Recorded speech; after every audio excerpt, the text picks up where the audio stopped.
will release of records about the Skull and Bones Yale fraternity stored at the George W. Bush Presidential Library reveal important information about the secretive society that counts so many prominent Americans on its roster of members. The National Archives, which supervises the White House records stored at presidential libraries, including the George W. Bush Library, has announced that information located there has been requested under the Freedom of Information Act. It is rumored that Robert Galen Ross, author of Who's Who of the Elite, has made the request. In his book, Ross examines such groups as the Council on Foreign Relations, CFR, the Trilateral Commission, the Bilderberg Group, and Skull and Bones. In excess of 1,000 pages of letters, memos, and other materials involving Skull and Bones, an organization in which Bush was a member, will be released, unless someone moves to block the disclosure.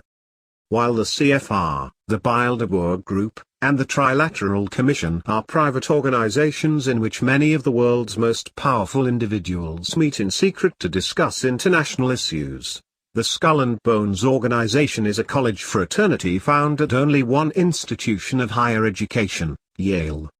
Why is Skull and Bones often discussed in terms of powerful elites such as bankers, corporate heads, government leaders, media giants, and the like, when it is just a very tiny group found at only one college, albeit an elite Ivy League school? It appears that the group is more concerned with the success of its members, after they finish college. And they can certainly boast of prominent success by those who have held membership in the fraternity. Many of the alumni of Skull and Bones have served in the highest levels of American government, including presidents, CIA directors, Supreme Court justices, secretaries of state and defense, and presidential candidates. In 2004, both incumbent President George W. Bush, a Republican, and his Democratic opponent John Kerry were members of Skull and Bones. While this fact generated something of a stir, neither candidate would discuss the group, arguing that it was secret. When Kerry was asked what it meant that both he and Bush were Bones alums, he replied, "Not much, because it's a secret." Bush briefly addressed his membership in his autobiography, noting that in his senior year, "I joined Skull and Bones, a secret society, so secret, I can't say anything more." Other prominent members have included both President George H. W. Bush, James Jesus Angleton, who is credited with mothering the Central Intelligence Agency, CIA, William F. Buckley Jr., Secretary of War Henry Stimson, multiple Supreme Court justices, Austin Jolsby, Chairman of President Barack Obama's Council of Economic Advisers, Frederick Smith, the founder of FedEx, Harold Stanley, founder of Morgan Stanley, Secretary of Defense Robert Lovett, and both President William Howard Taft and his son, Senator Robert A. Taft. In fact, President Taft's father, Alfonso, was among the group's founders. Besides the Tafts, the group has included Rockefellers and Pillsburys among its members. The organization has included prominent public office holders over the years, and even famous football coaches, including Walter Camp and Amos Alonzo Stagg. Charles Seymour, a founding member of the CFR, was a member, as was Winston Lord, who held the position of CFR chairman. Other members who have achieved high positions in American business, politics, and society include David McCulloch, the famous historian who wrote the best-selling biography of John Adams, liberal columnist Dana Milbank, George H. W. Bush's father, Senator Prescott Bush, William P. Bundy, who coordinated the Bay of Pigs invasion, diplomat and international banker Averell Harriman, and former Senator David Boren, who was on the Senate Intelligence Committee and is a good friend of former CIA Director George Tenet. The secret society began at Yale in 1832 in an apparent dispute between Yale debating societies, with the original name of Order of the Skull and Bones. Skull and Bones Hall at Yale is also known as the Tomb. Over the years, the group has been rumored to have stolen the skulls of Martin Van Buren, Pancho Villa, and Geronimo. Detractors have even charged that the fraternity has used such skulls in occult practices. Those who ascribe more nefarious origins and motivations to the group connect them to the Bavarian Illuminati, it having been founded by German university alumni. Perhaps most interesting is the group's alleged connection to the founding of the CIA, since James Angleton, considered a founder of the CIA, was a Bones member, and several other members have been in the CIA in one capacity or the other over the years. For example, George Herbert Walker Bush was a director of the CIA, and William F. Buckley Jr., founder of National Review magazine, was also a member.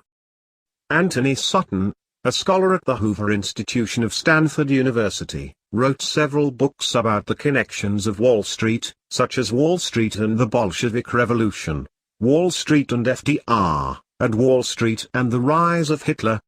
He also penned America's Secret Establishment, an introduction to the Order of Skull and Bones, in which he asserted that Skull and Bones was a recruiting ground for a global conspiracy for world government.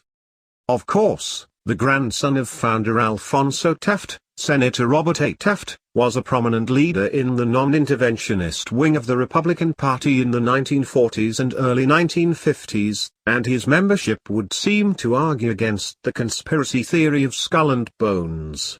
And his father, President William Howard Taft, was a staunch opponent of the creation of the Federal Reserve System.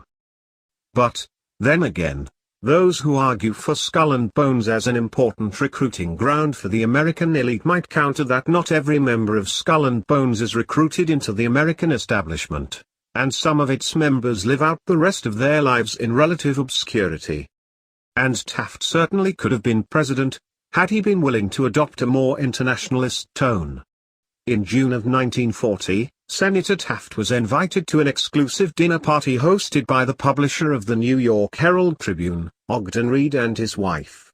Also present were Thomas Lamont, a senior partner at J.P. Morgan & Company, and his wife, Lord Lothian, then ambassador to the United States from Great Britain, Mr. and Mrs. John Pillsbury of the Minneapolis Milling family, and Mr. and Mrs. Wendell Wilkie. Lord Lothian made a strong pitch that the United States should go all out at once to aid Britain in the war. Lamont and Wilkie strongly endorsed Lothian's message. When Taft was called upon, he told the party that he could add nothing to his recent remarks in the Senate, where he had said that Americans did not want to go to war to beat a totalitarian system in Europe if they were to get socialism in America when it was all over. A few days later, the New York Herald-Tribune announced its support for Wilkie, calling him heaven's gift to the nation in its time of crisis. Perhaps had Taft favored American entry into the war in Europe, he could have been heaven's gift, or, at least, the gift of the American insiders who wanted America fully involved in the war in Europe.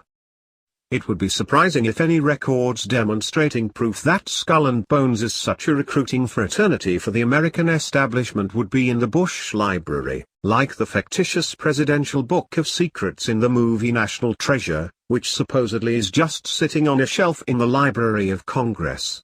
And if they were, it is even more unlikely that such records would be released to the general public through a Freedom of Information request. One thing is certain. It is fascinating and worth investigating why one fraternity at one American university, even one as prominent as Yale, has produced so many individuals on the inside of the American ruling